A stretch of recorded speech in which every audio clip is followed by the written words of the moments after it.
Welcome to the Thin Blue Line Outdoors. My name is Cody Johnson, and I'll be your host. I'm one happy hunter right now, man. Alright, guys. Here she is. Here at the Thin Blue Line Outdoors, we have 3 goals. Show you a good time. I just shot him. Teach you something. Planting some clover down. Lead by example. It's looking good. Great though. Congratulations. Thank you, sir. If I can accomplish one of those 3, that's a win in my book. Thanks for listening. Be safe out there.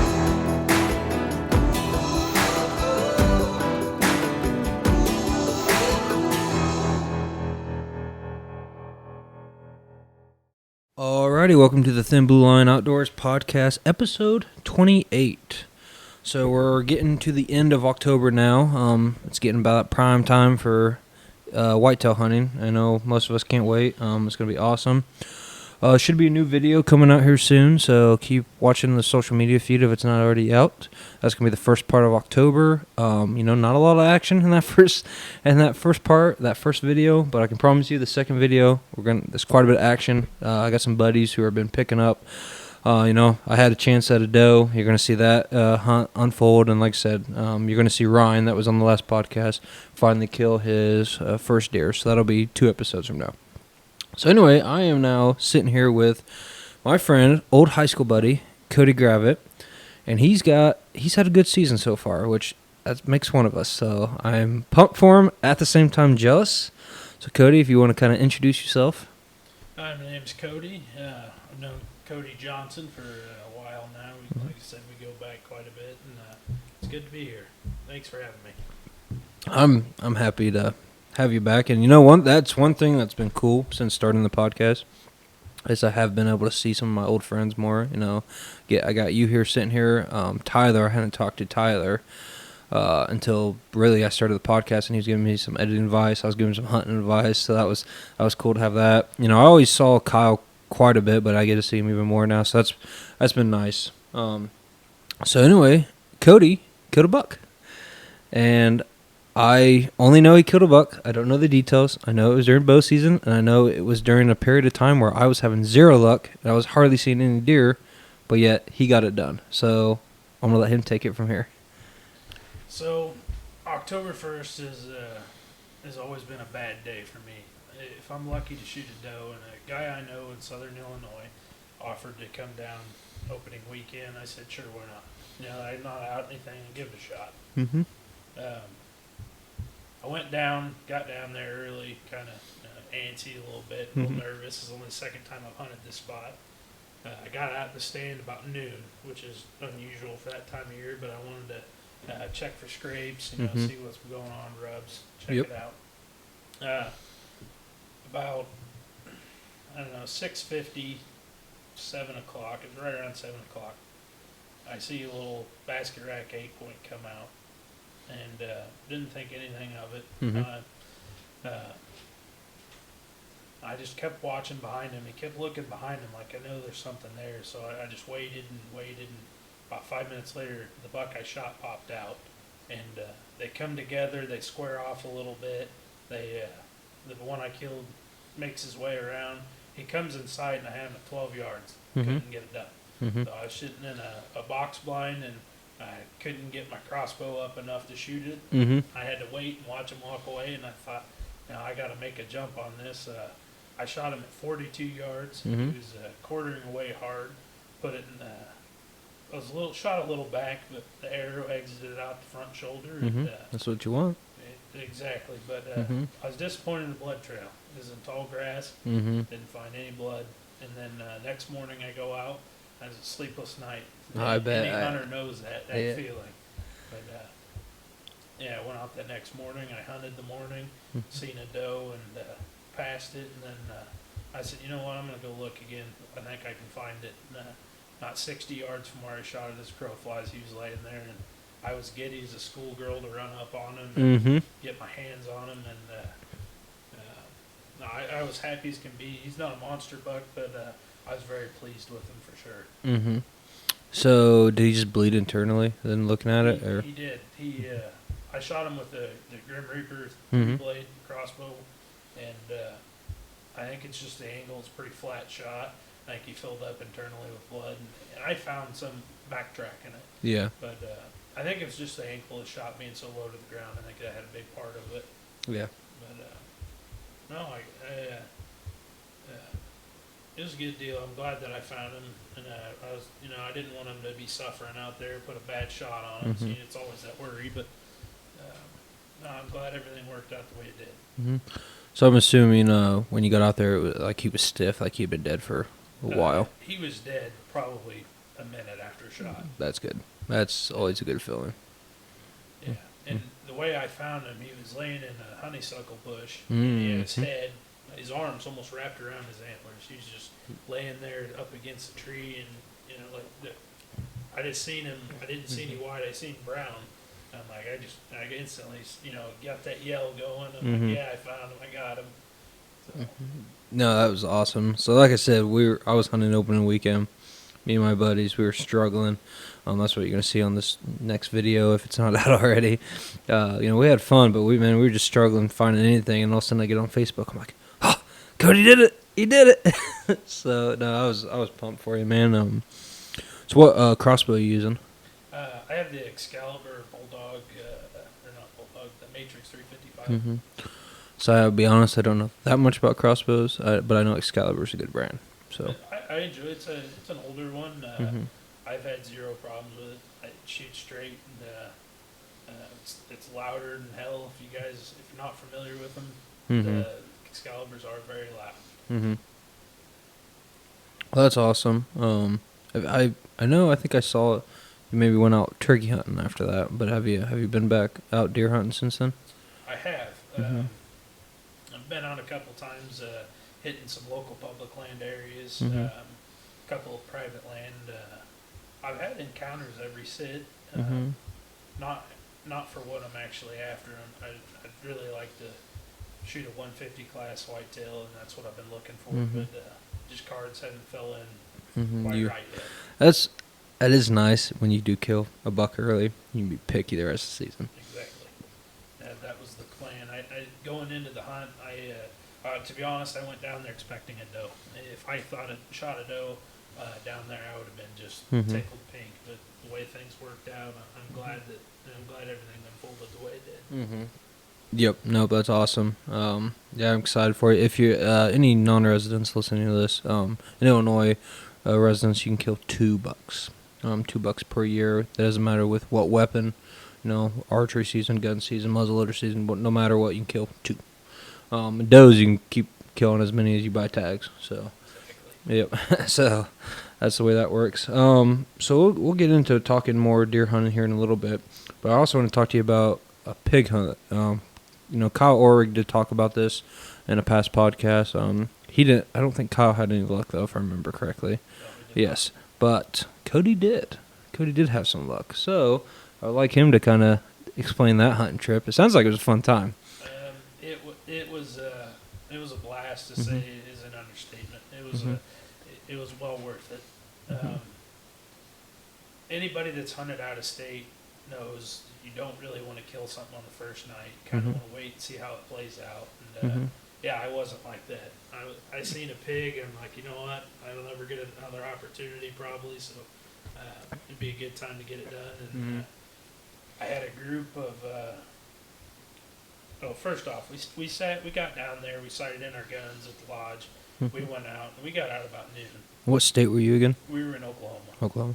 Yeah, and we got out. We got sitting in our blinds about noon after we got all the formalities done, and we sat from noon until dark. It was just like 5:30, and the pigs we had came in right before dark.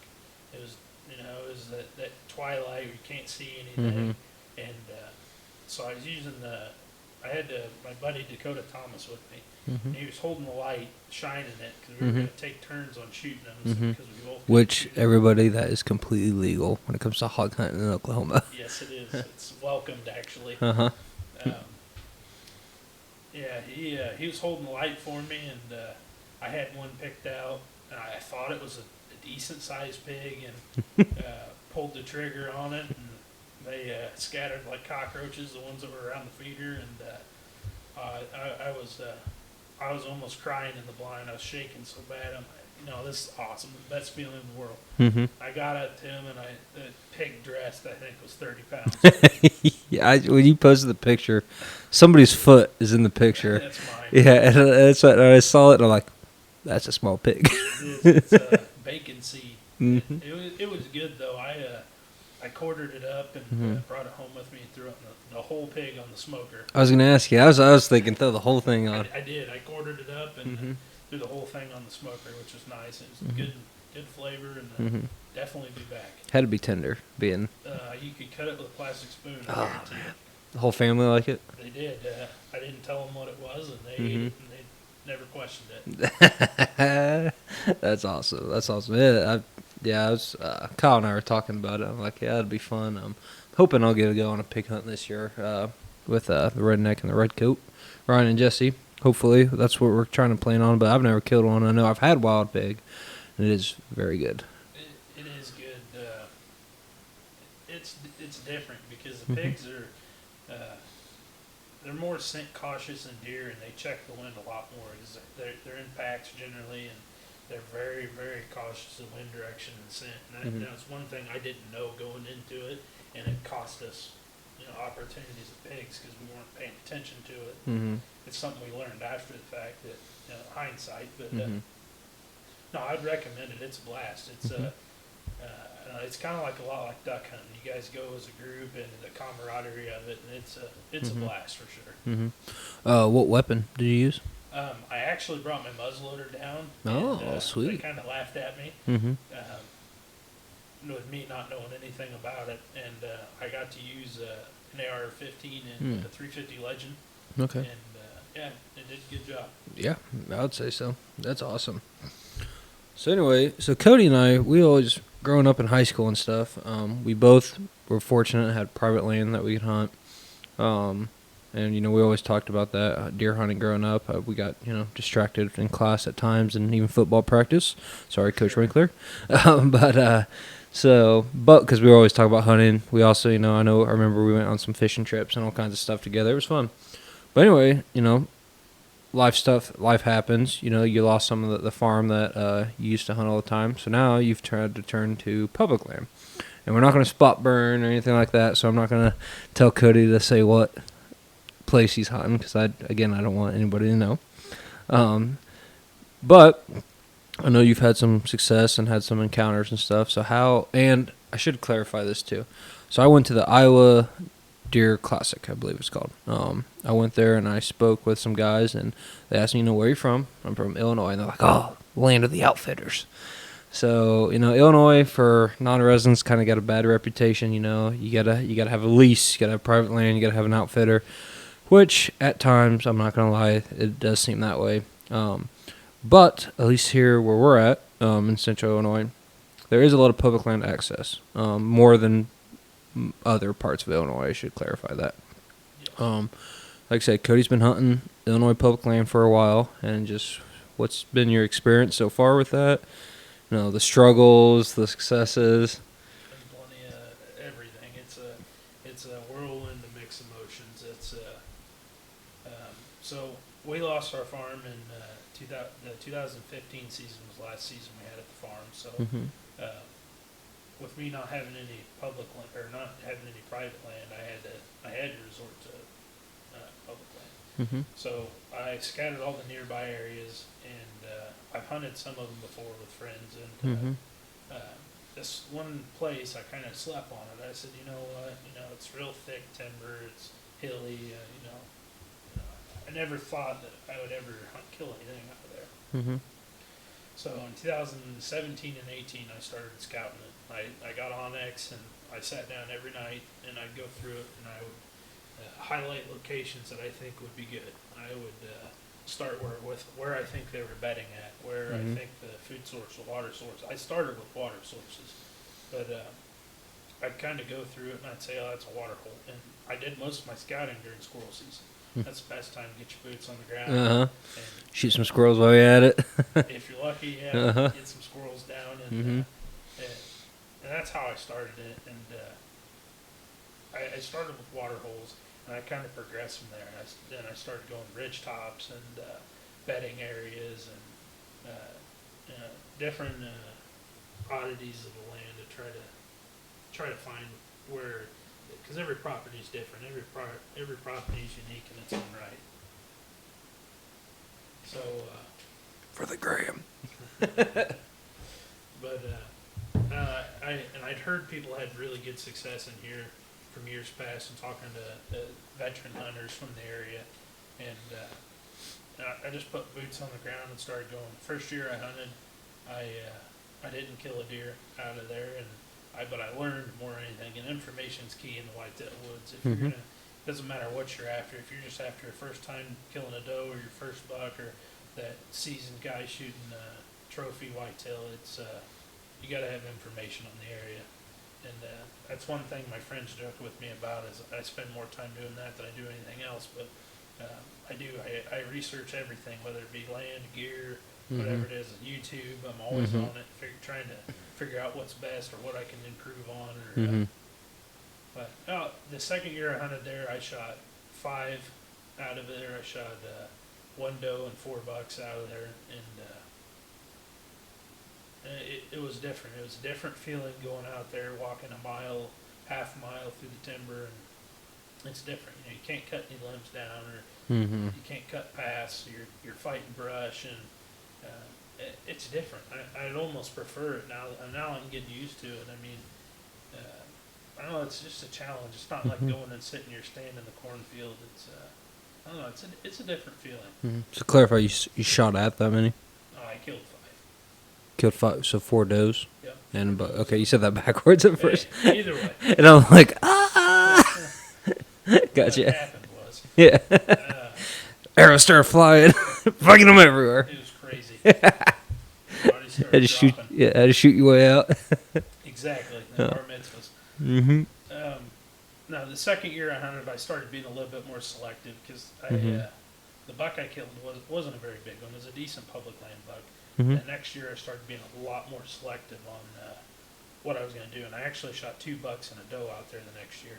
I shot a nice 9-pointer at the mid-130s. And then I shot a very unique 8-point that inside spread was 24 inches. No time length at all.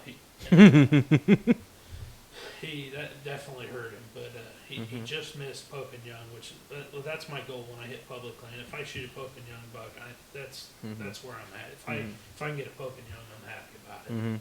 But yeah, he actually was hit by a car. It was in January 13th, I think, and it was miserable, cold. I was out sitting with my dad, and I kept hearing something go by, and it sounded like a toddler running through the woods. There's no describing it.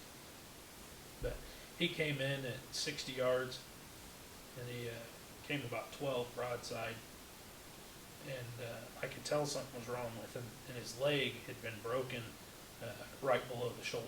And the bone was sticking out. He was really infected. Yeah. And I thought, this is a nice rack buck. I'm going to take him. I shot him, and when I got to him, it looked like he'd been hit by a car, and I don't think he would have made it through the winter. But Yeah, that's good. Did you get meat off him or I not? did. I actually I didn't know. everything, but I cut the shoulder off. Yeah. And everything was still edible. Good. That's good. That's really good, actually. Yeah. So it didn't go to waste. Yeah, that's the best thing that could happen. Yeah, we weighed him, and I think he weighed 140 pounds dressed. He was almost skin and bones. Yeah, He was pretty sick. That's a small buck, yeah, He for was. body weight wise. Yeah, he peaked her up with a good shoulder. He'd probably been 180, 200 pound buck. And, Yeah. He just lost a lot through his injury. But no, I was glad to take him. Yeah, so, I mean, definitely like that public land then, huh? Once I figured out, and talking to old timers, they'll teach you more. I know when I was younger, I thought I knew everything there was about deer hunting, and that's not the furthest thing from the truth. More people I talk to, more YouTube videos especially that I watch. The hunting public, I love the hunting They are public. good. They are. I can't say anything bad about them. I really enjoy their videos. I enjoy their content. I enjoy the brotherhood they had with doing it, but I also enjoy the information that they put out. Mm-hmm. And and that's where I learned most of my stuff. You know, I learned how to pattern deer more and how to what to look for basically on public land. And the key that I found to my success is finding scrapes. Everybody wants to hunt over the rubs, and you get lucky every once in a while. But if you want to kill a buck on public land, hunt scrapes. You find a scrape, you hunt it, you'll have night and day success. Does will come into it, bucks will come in.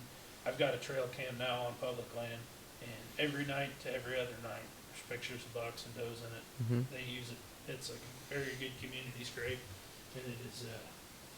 That's been my biggest key on public, because once I figured out the terrain and kind of what to look for, I started finding scrapes and rubs in areas that I normally wouldn't. I would overlook. And I've got a couple spots that every year they put scrapes in, and I hunt them every year, and I've had success. And some people aren't that lucky on public. Things change So, have you had any good or bad encounters with other hunters out there?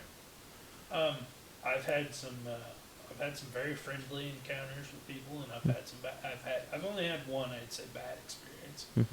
I was scouting a new spot during gun season, and I walked up on a guy, and it happens. It's noon. I didn't expect him to be hunting, or which he was on the ground. And I asked him if he'd seen anything. He told me no, and I looked down, his pants were just covered in blood.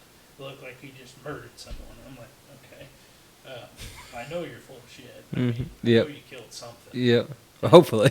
And I started walking back to where I was going to hunt, and he got kind of paranoid and twitchy with me, and he had a decent buck on his game card. He just didn't want me to go back there, and he just, very persuasive at telling me I needed to stay away from where he was hunting. But that's my only bad encounter. I mean, publicly, you're going to walk in on people. You never know their schedule. I mean, you never know when they're going to be out there. I've walked in at 8 o'clock before hunting a rut, and you get those guys that only hunt mornings that get upset with you. But for the most part, I've ran into a lot of out-of-staters. A couple guys from Ohio, I seen, talked to him, kind of chatted them up with them, and they were new to the area. So it's good. The people you meet in the whitetail community is definitely different. It's one of whitetail community in its own they're different breed of guys, and especially public land guys. They're special. They're these guys are blue collar guys that work hard, and they want to enjoy the outdoors, get away from the wife and kids, and you find a lot of like-minded people on public, and that's the thing I think I enjoy most about it. Yep. Nope. I unfortunately don't have that much public land in Illinois that I've experiences. I've hunted one farm in particular that, one public land area that I've had for the most part good encounters. I only had one kind of sketchy encounter, and I was pretty young at that time. I had a guy pull back on me with his bow. He heard something and just pulled back, and now I'm looking and he sees me. Oh, my bad. Yeah, you're bad. Yeah, but I saw, though, on that same farm, I saw some of the biggest bucks I've ever seen. They weren't the biggest, but they're pretty dang close. I'll tell you that area when the camera's not on. But I will say this, on my elk hunts, obviously that's all public land. And, 99% of the hunters we met out there were good people. Friendly. We talked to them, every night. We had a couple guys that were maybe a little standoffish for it, but 9 times out of 10, they were super friendly. Have you seen anything? Have you seen anything? Blah, blah, blah. I would say for the most part in the hunting community in general, for the most part, everybody's good. Every group of people have a bad apple here and there, but for the most part, everybody's good. No, that's awesome. Like I said, I've been watching your public land success that you've had. It's excited for you every time and happy for you. I do want to say this on record. So, Cody's family used to own a local orchard, and still to this day, nobody can beat their apple cider. I will live by that for the rest of my life. Nobody will ever beat that apple cider. I don't care who the champion apple cider maker is out there. You could not compete with Gravitt's apple cider. Period. Yep. That Grandpa worked hard at it. He put in a lot of hours. He missed out on a lot of family events and trying to get it just right. And as soon as he found it, he's like, it's one of those things that slaps you in the face. Like, why the hell didn't I do that first time? It's something so simple. And then once he got it, it was good. I do got to tell a little story here. So, Cody knew I love their apple cider. And actually, I always drank too much. And every time he would give me half a gallon to a gallon, like, Johnny was my nickname in high school. He'd go, Johnny, don't drink all this. You know what happens if you drink all this? I'm like, I'll be fine. Every time I'd be on the toilet. Every single time. But it was always good. It was delicious. But so anyway, so I know you've been out, had some encounters since you killed your buck. Kind of what's your plan? The rut's coming. So it's right here. We're knocking on the door. So what's your plans for the rest of the season when it comes to deer? That's a good question because I'll figure it out when it happens. My plans right now, I know I like to run quite a bit of cameras. I think the cell cams are the next game changer in hunting technology. What do you got for brand wise? I run actually Stealth Cam and Moultries, and I just bought some Reveal X's today. Really? Just kinda, I got the Stealth Cam ones. I've had good luck with all of them, and I don't really have any complaints other than the Moultrie ones. The battery life isn't what I was expecting, Really? but it could be poor signal and stuff too. But no, I think the cell cams have changed the way that us hunters do things. We don't have to go out and interrupt an area. We don't have to get our scent everywhere. We can go in, we can look right on our phone, and we know what it is. And, I've got 3 out on public land right now, and the young ones are hitting the scrapes. Year and a half, 2.5, 3.5-year-old bucks are lighting the scrapes up right now. They're starting to rub a little bit more. I've noticed, and they're starting to get more aggressive.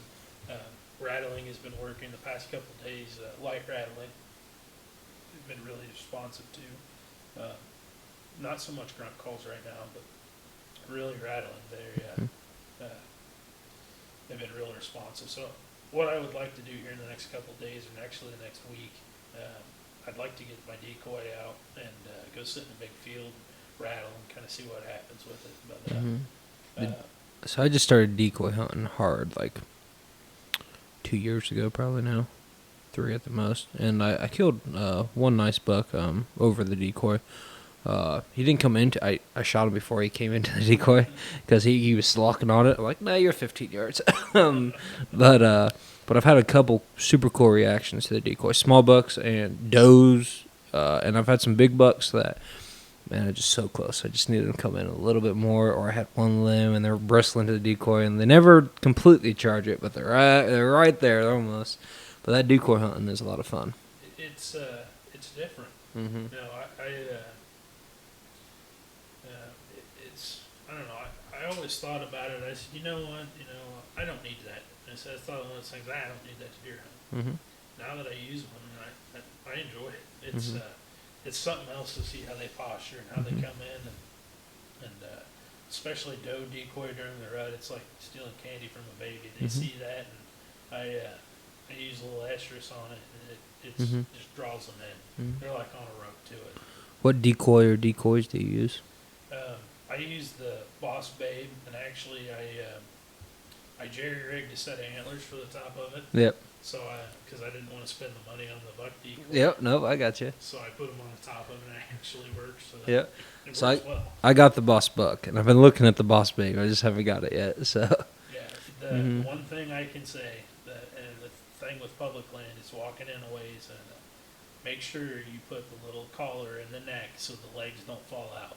I was a mile back on public land, and I lost 3 of my legs, and Had to go back. I searched and searched. I ended up finding one of them, so I countered them and then kind of stunk it in the ground, and it stayed. It looked really unrealistic, but it got the job done, so that's all that matters. That's funny. That's funny. So actually, talk about that. I should have brought it up when we were on the public land section, but you already kind of told me about what's your setup usually. When you go into the woods, what's your complete head to toe setup? Okay, so starting off with my deer stand. That's what most people that's what they gravitate towards. I ran a climber for a lot of years. I love running a climber. A buddy of mine actually fell out of a climber. The pin broke, and he was hanging upside down and broke his ankle and had to have major surgery. Man, that sucks. It does, and after that, because we never used harness in climber, I never did, and but seeing that kind of changed the way I do things. In the new part of public land, I feel myself walking a lot further in land, and you're kind of limited with a climber. You got to have that perfect up and down tree, no branches, straight, perfect diameter. And the thing, and that's what I hated. And it's cost me a lot of deer having the climber, and I just said, it's time for a change. So I ended up going with the Millennium M7 microlight stand, and I went with them because of the weight. I think it's 8 pounds or something of that nature, and I like the way it connects to the tree. So it's got a bracket that all you got to do is attach it to the tree, take your stand, set it in. There's no fooling with ropes, and you cam it in, and you're solid. Awesome. So I went with that, and then for my climbing sticks, I run the Novix 17-inch sticks. Looked at those. They're nice, very nice. I hate my sticks. I don't like the sticks I got. I got Hawk Helium. I've heard mixed things about them. I won't recommend it to anybody unless you want to sponsor me, Hawk. No, I'm just kidding. I still think those sticks suck. That's what I was going to go with, was the Helium 20 inches, and YouTube. I watched YouTube on it, and I said, there's more problems with these than what they're worth, and I said, my life's worth more than the money, so I'll save I'll save my $100 and I'll go buy a good set of sticks, and I did. And I'm very glad. The only thing I'm disappointed in is any Lone Wolf gear, Novix Lone Wolf gear, Lone Wolf custom gear. They don't pack very well. They stack okay on each other, but they're kind of bulky. But Are they? They're a little over a pound a piece, and I run 4 of those. I run from I can't think of the name of the company, but I run 20-inch cable 8ers on them, and I run from Amsteel guy. I run his 6-foot daisy chains. So my total setup is right around 14 pounds. I can get, if I push it, I'm kind of short-legged, so that kind of I feel your pain, buddy. But I can get anywhere from 15 to 20 feet, depending on how I want to run it. I don't know if you've had it happen to you. I've had it a couple times where I start climbing a tree and I realize, hey, at 10 feet or 8 feet, that's all I can get up. And that's actually the best spot for me. Like, yeah, I can get up, 15 feet, but this spot's the best. So that's usually, I've done that before. People get caught up in the height of where they need to sit, and the Native Americans back in the day used to kill monster bucks sitting on the ground. Yep. Our grandfathers used to kill deer in red flannel coats and old flintlocks. It's all a matter of perception. And I like, depending on my area, there's times where I like to sit in one spot particular that I'm going to hunt in the morning. It's got really thick honeysuckle, and the tunnels are really tight through it, and I can only shoot about 20 yards. If I sit 8 to 10 feet off the ground, I'm just above the honeysuckle. I've got little pockets I can shoot. I don't need to be 20 feet in the air. I'm on a hillside, and I can see everything I need to see, and it works out better in my favor. If I don't need to go that high. Yep. Nope. You got any? That's a stand was the main thing I wanted you to cover, because like I said, I run a tree saddle. I got more and more buddies who are switching to hang-on stands, which is good, because I don't know how many people I remember like growing up. Oh, climber this, climber that, climber this. Again, climbers are good, but you have to find the perfect tree. Yeah. And like I just had a buddy today sent me pictures. He bought a Lone Wolf. So I've been looking at I love my tree saddle, but as Cody and I talked about before the podcast, before I hit record, I'm a gear junkie. My wife hates me for it. Yep. So I've been looking at Lone Wolf, and I've also been looking at Novix. I like that Novix is made here in Illinois, so I'm kind of leaning towards that just for that reason. But wait and see. They're all pricey, so we'll figure it out. Nothing in the hunting industry is cheap, especially right now.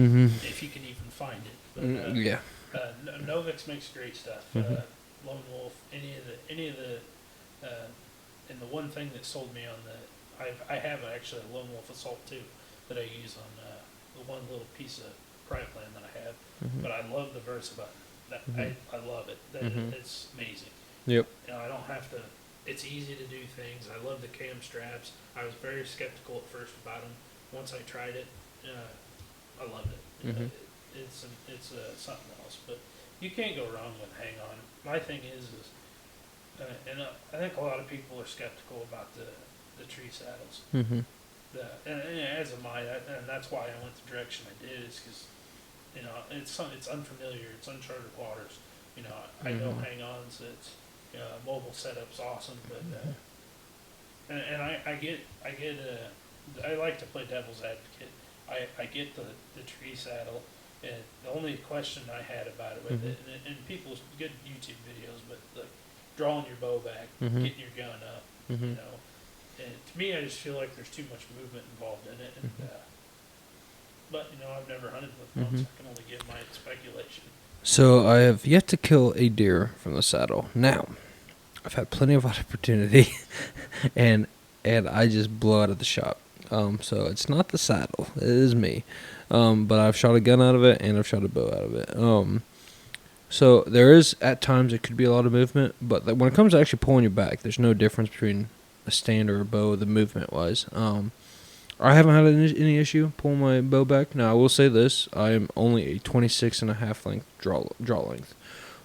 So, if you're somebody with a 30-inch draw length with a bow or more, that maybe that would affect you. I don't know. I know it doesn't affect me. But one thing that kind of helps you with the movement of that saddle, at least the way I do it, if I think the deer are going to come a certain direction, I put the tree in between me and that deer. Or at least if I don't put it directly in front of me, I put my saddle on the side so I can hide behind that tree.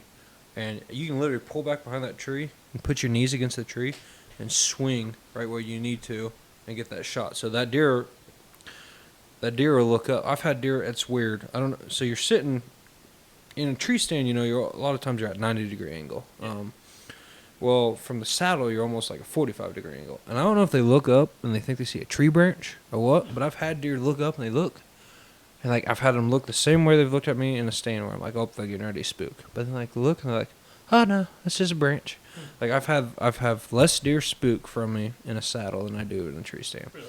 And that's my only guess, because I wear the same camo, I would do the same scent control, I do everything the same. It's just that's the only difference. So that's my guess. And I still have deer spook from time to time, but I definitely have. Heck, the video you're gonna see next time, I shot at this doe twice. I shot it at it was 19 yards. I thought it was 30. Bad deal on that. Guess what happens when you do that? You shoot over its back.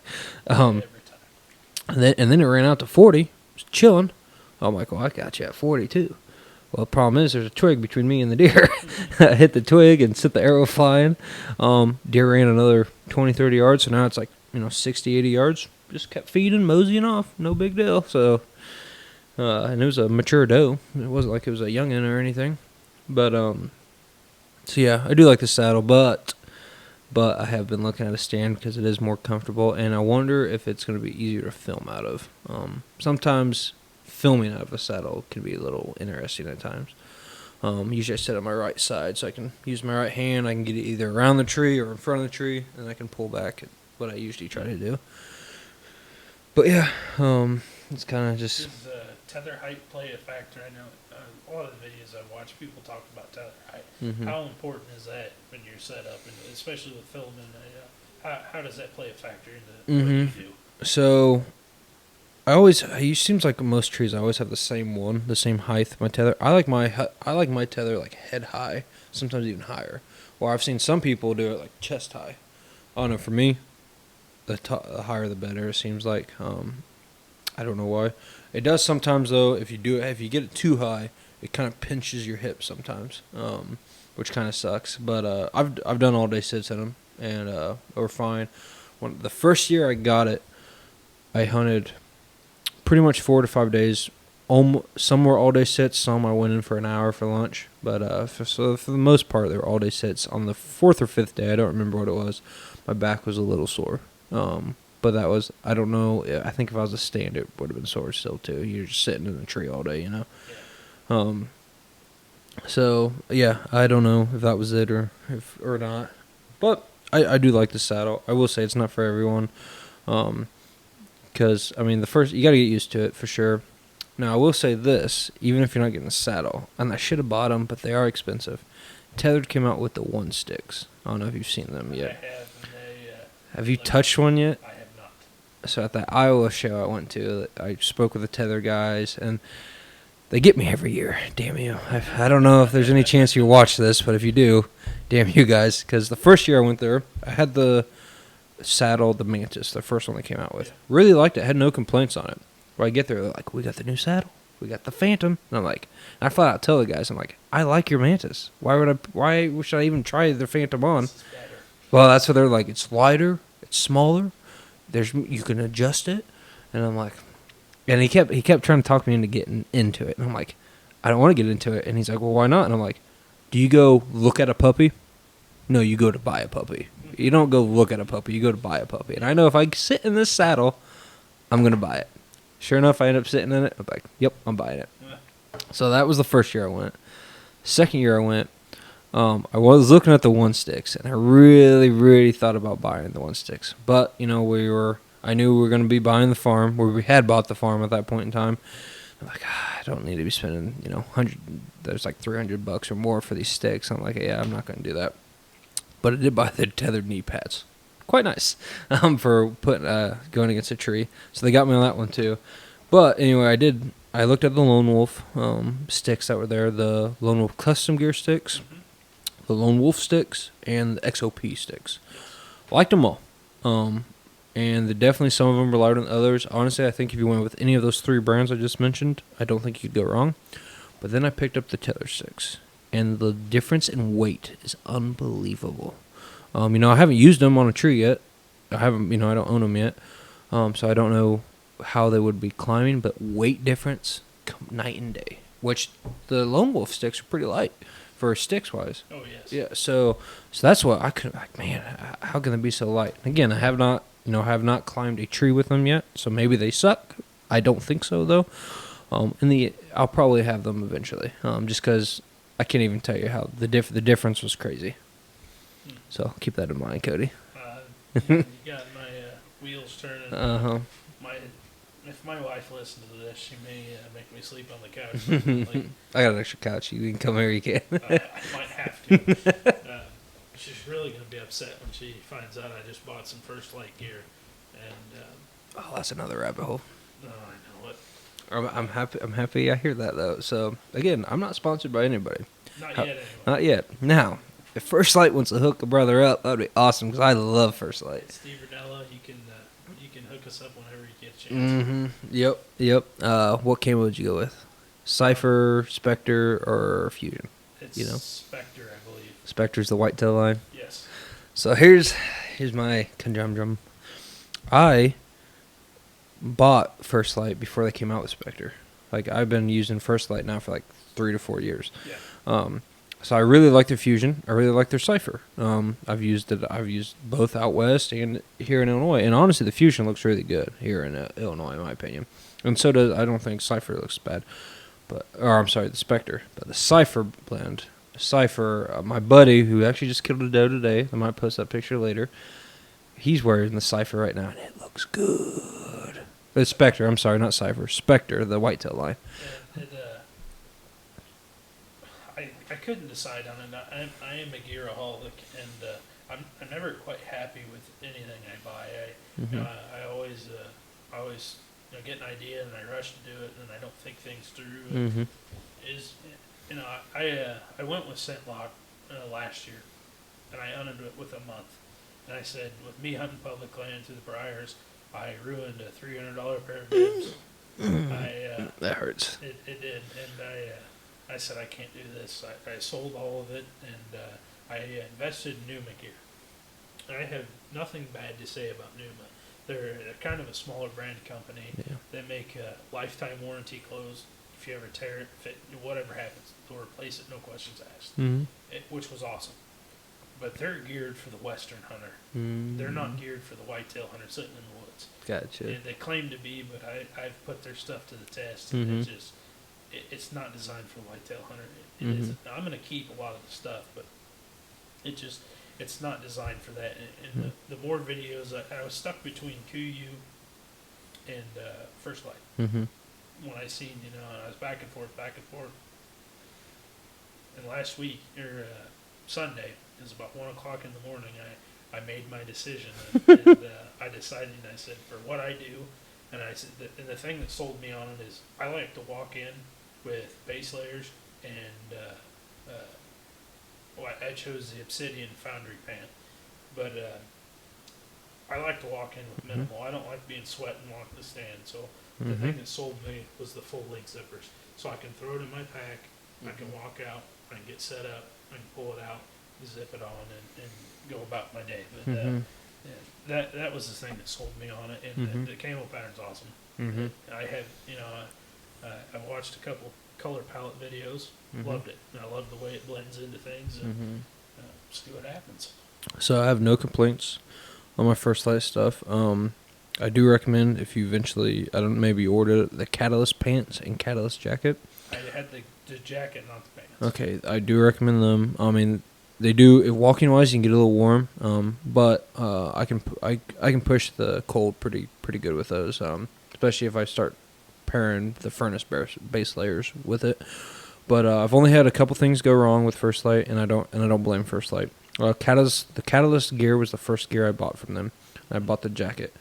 That jacket, I've killed a lot of deer in it, and I've killed my second bear in it. And the second bear, if you didn't see the video, it was a small bear. So I threw it over my back to carry it out. I had it drenched in blood. I took it to the creek, washed all the blood out, wore it for the rest of the hunt. It was kind of cool. But I had a zipper piece break on it. It still zips, but it's a little finicky. My Obsidian pants, I poked a broadhead through the pant leg, so that obviously has a hole in it, but it's still holding up. And then the fingerless, the fingerless gloves. Yes. I have lost a few pair of those, and I've had a mouse chew on. That's the only things I've had wrong with those. Absolutely love the fingerless gloves. I don't know if you bought any yet. I did. That was actually the first thing I put in the cart. Yes. I've heard a lot of good things about them. And dude, I love them, man.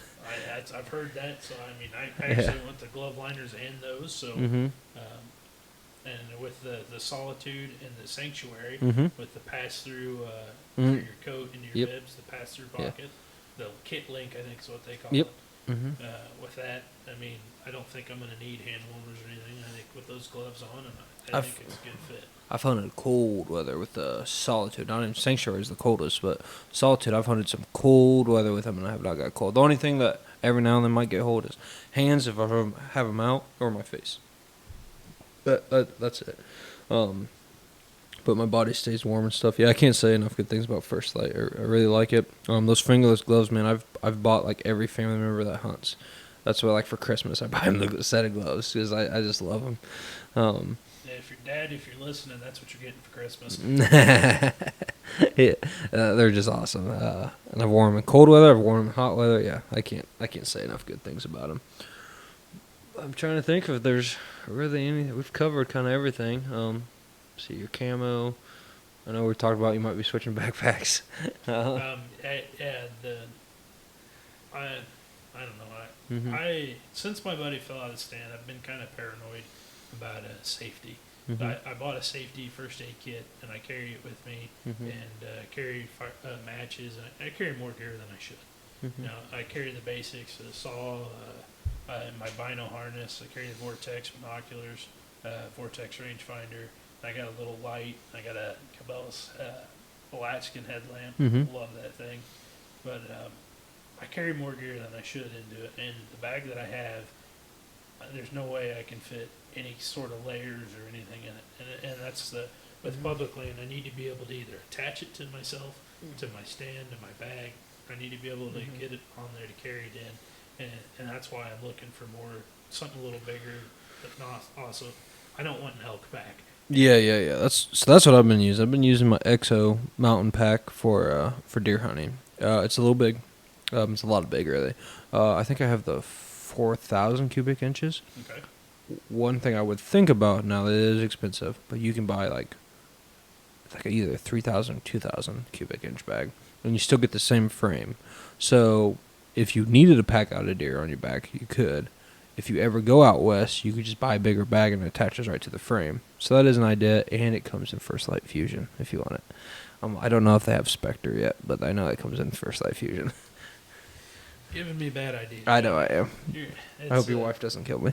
God, Or you she's too. at work right now. Thank God. Well, luckily, you're not in my jurisdiction, so I don't think you are. So yeah, so yeah, I won't be my murder to solve. Actually, I am. I live here in Canton, and yeah, it'd be your problem. Crap. I'm gonna make sure she requests you too. Yeah, dang it. Which that I will say that my job, unfortunately, fortunately, some good stuff changed, and unfortunately, it ruins my deer season. So my work schedule has been moved a little bit. I'll have to tell you when we get off here, but so by November is going to be rough. Now, I get hunt weekends, but that's about it. I'm hoping I'll get shotgun season off though, so at least I'll be able to do that. But I like bow hunting more than usually. That's how I am. I mean, if I could choose, I'd have the bow in my hand, and like we touched on earlier about my crossbow, I also hunt with a compound. They have the Elite Remedy. Elite's a good bow. I love it. I can't say anything bad about it. It shoots lights out with it. I shoot 70 pounds. Actually, it's like 72 pounds maxed out, somewhere in that nature. 27.5 inches. I shoot the Easton 6.5 match grades. Your arrows are 27 or your draw length? Draw length's 27.5 Man, inches. you got a longer draw length than me. That surprises me. I know. Dang it. I thought I was going to have you, but no. No. I shoot the Easton match grades, and you know, anybody that's hunted for an extended period of time, especially in your gear junkie, there's always something better. Everything comes out. It's there's always a better mousetrap. Always. That's why you people need to go to the Thin Blue Line Outdoors website, buy some of these hoodies, so then I can buy more gear. Dang it. Exactly. Nah, I'm just joking. But if you would appreciate the sport, I do appreciate it. But yeah, I think we'll call it. We're almost at an hour already. Told you it goes by quick. Yeah, it's I was nervous coming in here. I was like, what am I gonna say? I had butterflies, to be honest. And as soon as I came in, we started the first couple minutes. This ain't bad. Yeah, man, it's just bullshitting with buddies about hunting. We do it anyway. We just now putting a camera in front of us and a mic. So yeah, that's the things I worried. Especially with you being a cop. That's how I work on my interrogation skills. But nope. Again, Cody, I appreciate you coming on. It's good to catch up with you again. We need to make it happen sooner rather than later when it comes to hanging out. And I'm hoping. That's like I said. I told you before the podcast, and I'll tell you now. That's one thing that's pretty nice about this podcast so far is been able to reconnect with a lot of old friends, a lot of old high school friends, college friends. I really do appreciate that, and I've met some new people because of it too. Met some new friends. So this is podcast 28. All the numbers are growing and stuff, but the main thing I'm excited about is just getting BSing with my friends and meeting new people. That's more fun to me, and we're talking about hunting. I could do that forever. What can go wrong, man? Yeah, exactly. Other than us spending money and that our wife's killing us, that could go wrong. But yeah. But yeah, other than that, guys, appreciate the support. Like I said, podcast 28. If you enjoy this podcast, please like, subscribe, follow, leave me a review. Appreciate it. We are going to have some new gear coming here soon. You just pay attention to my social media. Some new hats. I think you guys will like them. Right, perfect time of the year.